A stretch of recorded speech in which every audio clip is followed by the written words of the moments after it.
Perfect. Awesome. Thank you so much for being here. I'm Krister Persson. I'm a film student here at Central and the creator of Escaping Modesto, which is a documentary video essay that I'm going to be showcasing for you here today.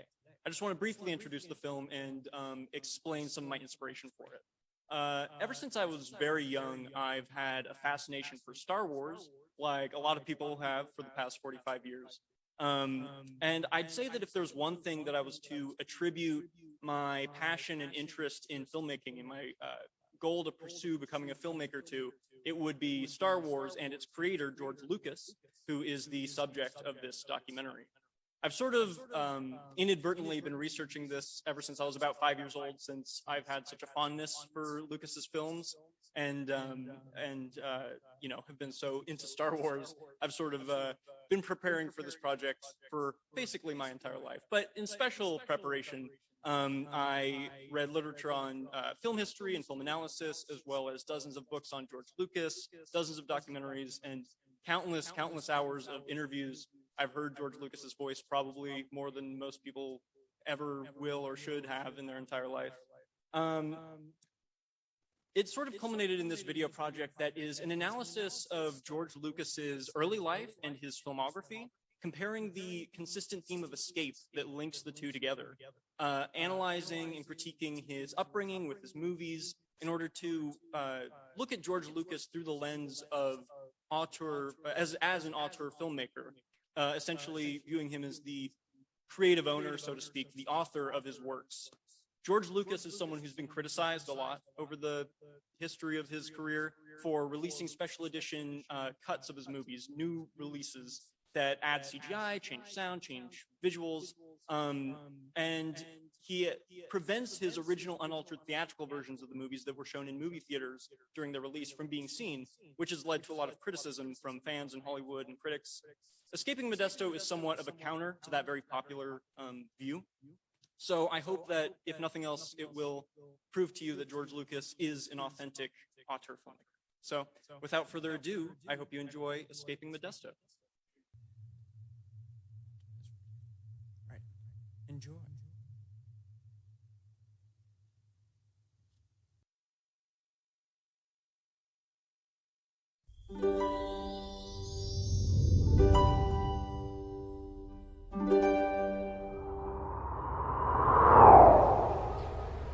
It was a quiet town in 1944, with little more than orange groves and empty streets, the nearest skyscraper hours away.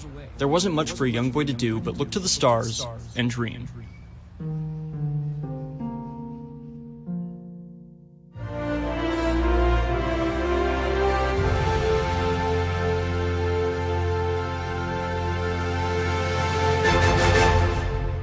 Visionary filmmaker, technical pioneer, storytelling icon. All apt descriptions of the Hollywood heavyweight who revolutionized the movie industry and introduced the world to the fantastic universe of Star Wars, George Lucas. But this billionaire celebrity director wasn't always a tycoon of cinema. He was once a hopeful film student, a rebellious teen, and an imaginative small-town kid. George Lucas is an auteur filmmaker who imbues his movies with personal meaning that reflects his early life and the culture he grew up in. But what does it really mean to be an auteur filmmaker? Auteur film theory was first proposed in 1940s France as a critical method of analyzing a film based on the amount of authorial intent instilled into the work by a single author. The technical competence, distinguishable personality, and interior meaning are dissected as components that one filmmaker imprints across their filmography. From writing, to production, to editing, auteurs craft a film to their tastes and specifications, creating works that spawn from a personal identity and consistent style. Auteur theory credits artistic ownership of a film to an individual director rather than a producer or a studio. It's pretty, but is it art?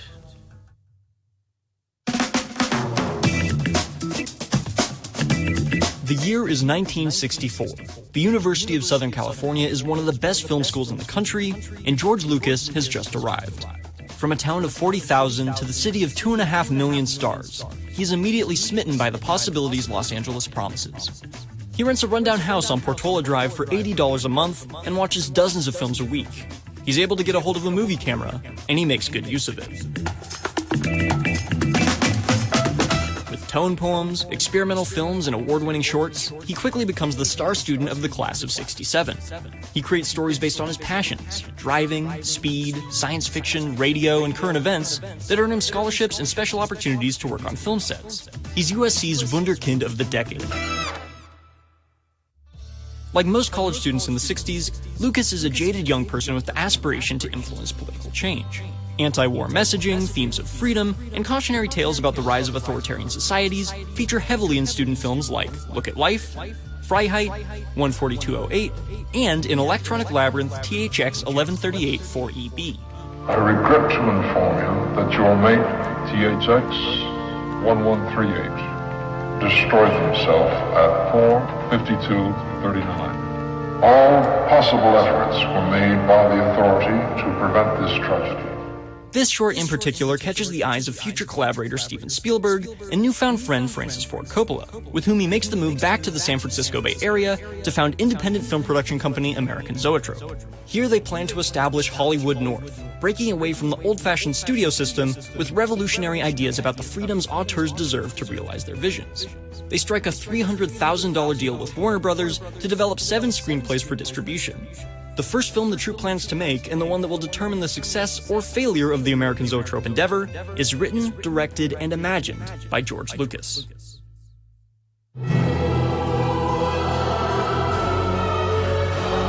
THX 1138 is a 1971 dystopian social science fiction movie. The film follows the titular THX 1138, a factory worker in the year 2187, as he tries to escape the subterranean society that humans are forced to live in under government-mandated drug-induced compliance. Work hard, increase production, prevent accidents, and be happy. After breaking free of his mind control with the help of his government-assigned mate, LUH, THX discovers liberty and love in a stark, oppressive hell. Forced into captivity and tormented for his transgressions, he teams with fellow prisoners to attempt a daring escape, fleeing surveillance officers and robotic policemen for a chance at freedom. Only want to help you. This is your last chance. Based on his student short, THX 1138 4EB, George Lucas's debut film was a daring choice for a young filmmaker who had a lot to prove. Taking inspiration from films like Alphaville and Fahrenheit 451, this movie deals with themes of authoritarianism, techno-dystopia, mind control, and more depressing subjects of societal collapse. THX is the ultimate amalgamation of Lucas's college angst. Disillusioned by the Vietnam War and the Nixon administration, he channeled his political and cultural frustrations into a sci-fi reflection of the world he saw unfolding around him. Lucas's predilection to escapism, both from a sheltered and shallow home, as well as from a turbulent social climate, is embedded in this movie. The ultimate theme: you don't have to participate in a regressive society. You can just walk out. Evidently, it was a risky move for a guerrilla film production company in need of a hit. Despite the unwavering support from mentor producer Francis Ford Coppola and the top talents of actor Robert Duvall and sound effects mastermind Walter Murch, Warner Brothers was confounded with the final result.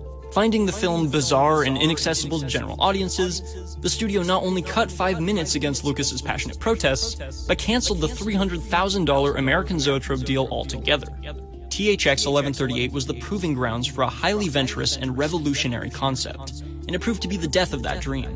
Coppola had to agree to take on a film adaptation of Mario Puzo's The Godfather in hopes of recouping the costs, and Lucas now had the burden of proving he was more than just a cold, unprofitable eccentric.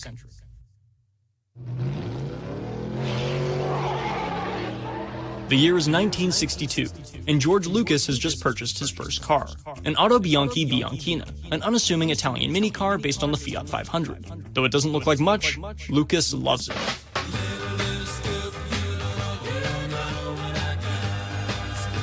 George delves deep into the cruising scene around Modesto's 10th and 11th Street Loop, spending time with what many close to him consider to be the wrong crowd. With leather jackets, long slick back hair, and filthy Levi's jeans, he rolls around town in the company of ruffians and cruisers, such as the notorious local gang The Pharaohs, going to the popular burger joint The Round Table, trying to pick up girls, and listening to the disc jockey personalities on the radio spinning both records and intercut stories. We just got a report here that hundreds of people are just swarming around the manhole covers all over the city and climbing into them. And a reliable source tells us that they are still trying to find the entrance to the studio where the Wolfman Jack show is taking place. Oh, gracious me. I think they found us. George is teased by the mystery of who these DJs are, and can't help but experience more of a connection to some of the on-air personalities than he has with any of his peers. But he doesn't just love cars for the cruising and music culture. He's in it for the speed.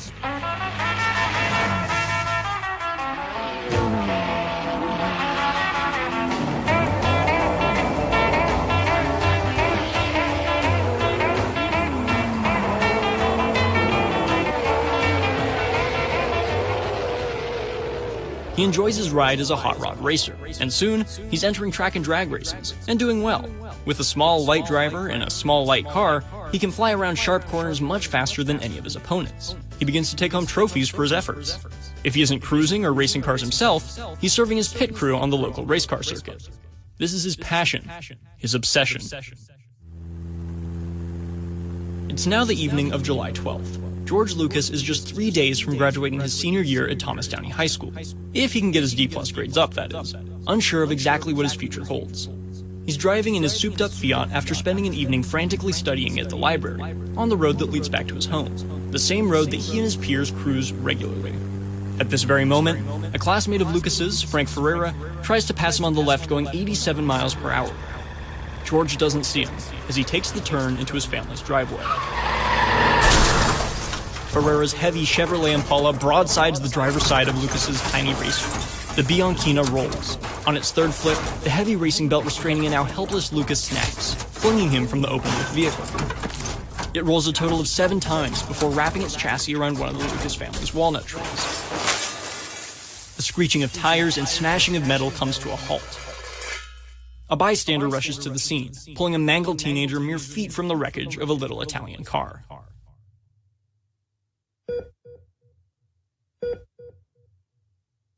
Miraculously, Lucas is revived. Despite the paramedics not being able to find a pulse on the scene, once in the emergency room, the doctors find a sign of life. George's lungs have been pinched and collapsed, his ribs crushed. While his classmate, Ferreira, walks away completely uninjured, Lucas is now in a near comatose state fighting for his life. His condition is grim. He gets his high school diploma delivered to his bedside, along with a traffic violation ticket for making an illegal left turn in his beloved Bianchina. Now just a hunk of metal being hauled to a junkyard. After intensive care and critical condition for 2 weeks, the doctors release him. The next 4 months are spent recovering at home. It gives George plenty of time to think about his life and the borrowed time he's now living on. He makes the decision not to pursue a racing career. After coming so close to death, he realizes it's just not worth it. His own mortality is now all too real. Looking to the uncertain future, and after falling in love with movies during his bedridden state, perhaps film school is the answer to his worries. 1, 2, 3 o'clock, 4 o'clock, rock. 5, 6, 7 o'clock, 8 o'clock. American Graffiti is a 1973 coming-of-age comedy film. In 1962 Modesto, California, a colorful group of high school friends spend one final night out on the town before going on their various life-defining paths. Cruising the streets, listening to pop rock music, and getting into antics is the cool and rebellious John Milner, dorky Terry the Toad, sweetheart Steve Bolander, and the conflicted Kurt Henderson. Though the film follows each character on their separate journeys throughout the night, it's Kurt who stands as the de facto lead, wrestling with whether or not to leave his sleepy town for university across the country, all while chasing after a mysterious girl in a white T-bird. I'm telling you, this was the most perfect, dazzling creature I've ever seen. Wait, what did you say? What did you say? Someone wants me. Someone roaming the streets wants me. Will you turn the corner? After the critical and financial flop of THX 1138, Lucas was encouraged by Francis Ford Coppola to prove that he wasn't all doom, gloom, and technobabble, and could make a lighthearted comedy that appealed to mass audiences. It was only natural to reflect back on fond memories of his high school days cruising the Modesto Strip. Lucas based the story on his childhood growing up in Modesto as a rock and roll loving car cruiser. He based 3 of the most prominent characters on himself from different stages of his high school years. Terry the Toad Fields represents who Lucas was as a kid, a scrawny, timid, and nerdy guy who didn't really fit in with the popular crowd.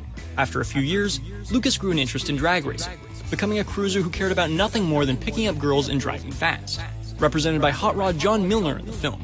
Finally, Lucas wrote the character of Kurt Henderson, portrayed by a young Richard Dreyfuss, to fill in as his most developed phase, the conflicted high school graduate who's grappling with whether or not to fly to the East Coast for college or to stay in his familiar town. We're finally getting out of this turkey town, and now you want to crawl back into your cell, right? You just can't stay 17 forever. Looking at the cast of American Graffiti as the filmmaker's self-image split into various phases in his life is fascinating as it exemplifies the concept of a director as an author.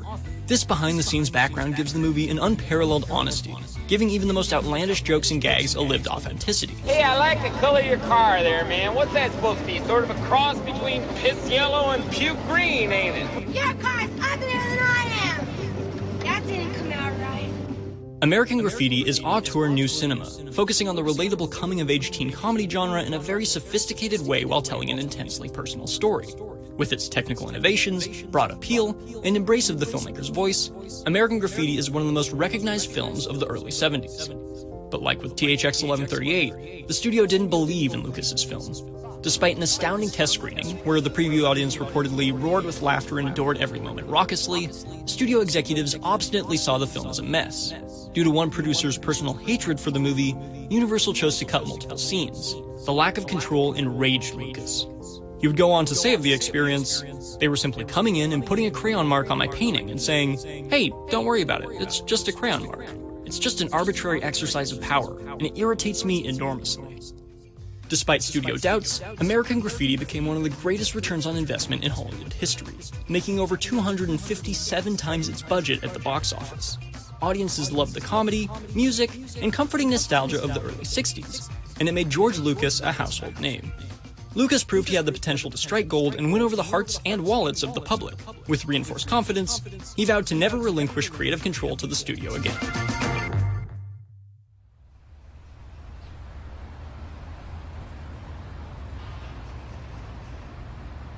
Modesto is so quiet. Too quiet. Unbearably quiet. It's the type of town that's dullness ignites an inescapable lifelong habit. Imagination. And a 10-year-old George Lucas's runs wild. He escapes into paperback adventure novels and 10-cent sci-fi comics. He creates backyard amusement parks and puts on mock plays for his family. He draws pictures and writes short stories. But most formatively of all, every night at 6 p.m. he lays in front of a box of light and sound and travels to a galaxy far, far away.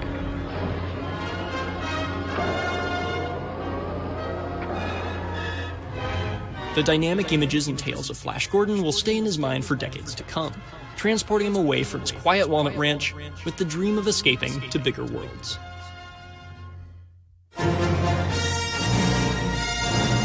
Star Wars is a sci-fi fantasy space opera epic unlike anything before it. In a faraway galaxy, a young farm boy from a desert planet learns of his family legacy of Jedi knighthood. You must learn the ways of the Force, if you're to come with me to Alteration. He sets out to save the princess of the Rebel Alliance from the evil Galactic Empire, holding her on their treacherous planet-destroying space station, the Death Star. Use the Force, Luke. What can be said about Star Wars that we haven't already heard? It all began as a pitch for a low-budget Flash Gordon movie adaptation that no studio wanted to touch, and evolved into the world's biggest film franchise. With a lead character whose name was a shortened version of his own, Star Wars combined elements from all of Lucas's life up to that point in one mythic story. A hero living in the middle of nowhere, spurred to leave his home for the greater good, finding himself and fighting oppression. As a metaphoric criticism of the Vietnam War, a callback to his high-speed youth, and a realization of childhood dreams, Star Wars touched on Lucas's core, and that personal story became a film phenomenon.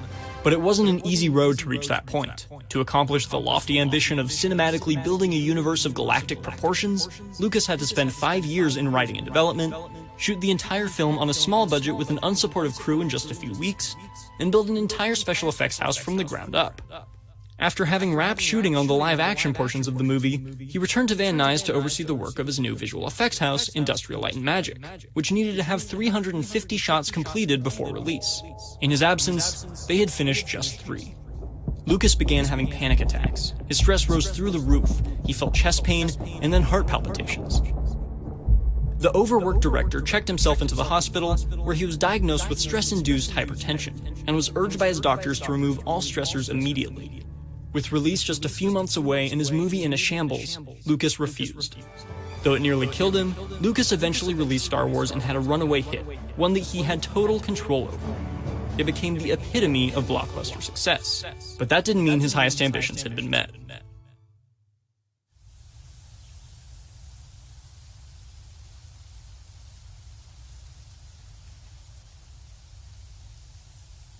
Escape.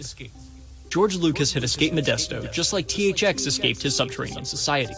Just like Kurt had escaped his own Modesto. Just like a hopeful Tatooine farm boy had looked to a far-off binary sunset and realized his ambitious dreams. And with the unprecedented worldwide success of Star Wars, he had even escaped from restriction. No studio executive or producer would ever take their crayons to his paintings again. He now has absolute control. With creative control as powerful as that, George Lucas went on to create 2 Star Wars sequels, an entire prequel trilogy, and multiple animated shows, as well as co-creating the Indiana Jones films and producing movies such as Willow, Labyrinth, Red Tails, and Howard the Duck. It's Howard, thank you. He sponsored the Disneyland ride, cut deals for novelizations, comics, video games, and myriad fortune-making action figures, t-shirts, and lunchboxes. But his ambitions haven't been limited to releasing new projects and merchandising. To take back control of his old films from outside influence or technical limitations that prevented him from fully realizing his ultimate ambitions at the times they were released, Lucas recut old movies to his liking.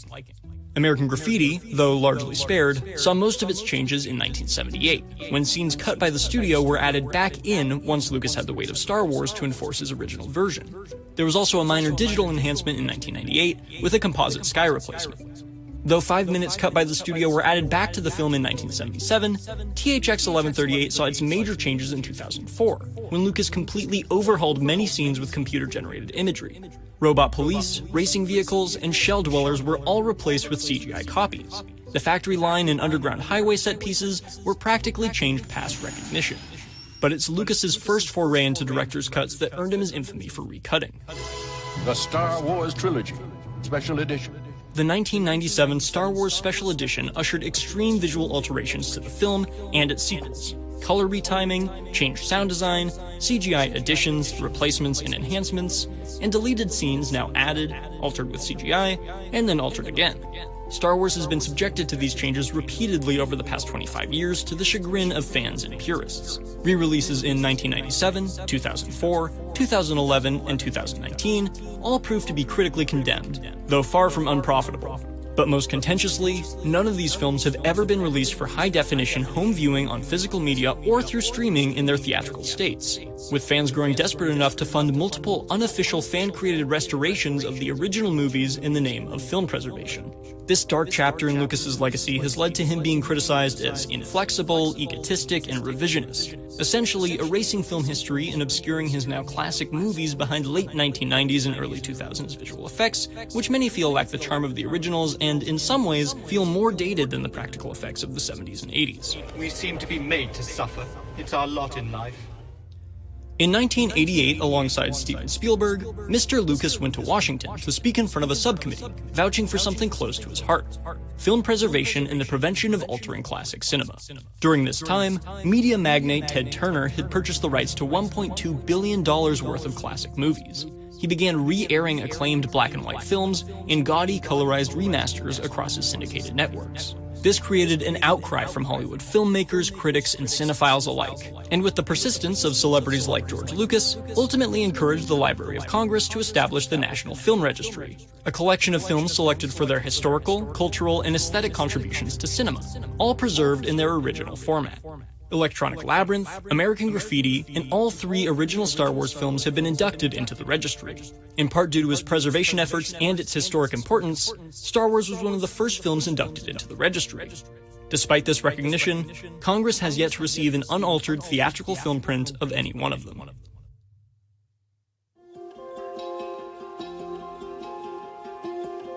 Auteurism is one of the most debated topics in movie criticism.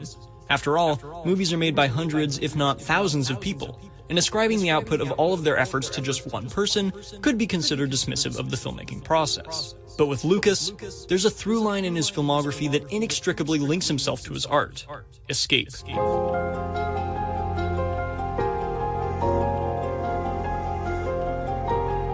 Tracking the theme of escape that has followed him through his life, filmography, and career, Lucas finally escaped the burden of fan criticism when he sold Lucasfilm Limited to Disney in 2012 for $4 billion, relinquishing the micromanaging level of control over his movies that he had enjoyed for 35 years.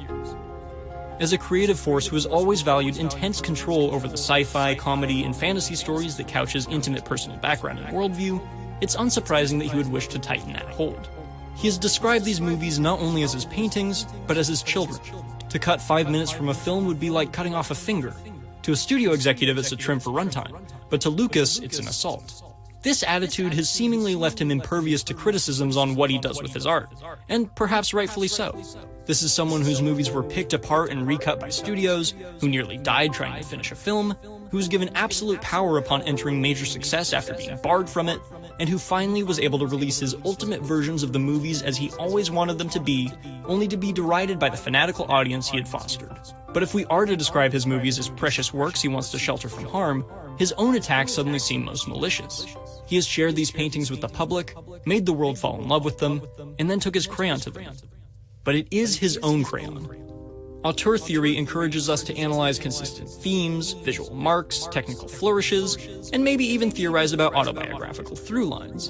And in this case, the revisionism is Lucas's auteurism. His legacy as a filmmaker is one as a revisionist who reaches for perfection, not by anyone else's standards, but his own. In 1988, during those congressional meetings, it seemed that George Lucas was acting as the spokesperson for theatrical purism against the future alteration of movies. But that wasn't his intention. He spoke that day as a filmmaker, on behalf of all filmmakers, to protect the rights of an author's control over their own art.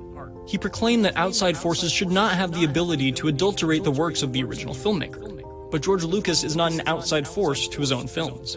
Tied to his identity, from THX to Star Wars, is an auteur filmmaker with a foundation for personal creative freedom.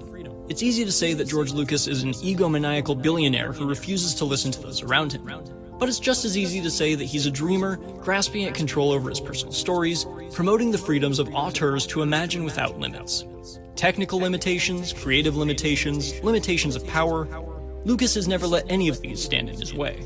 Whether through the innovations of filmmaking technology, the pushing of storytelling boundaries, or the liberating action of creating his art as he wishes, his contributions to filmmaking, popular culture, and the dreams of inspired audiences are undeniable. Because if there's anything that George Lucas has proven, it's that every now and then we should all turn our eyes to the stars, let our imaginations run wild, and escape.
If you're a Washington homeowner, 2022 is your last.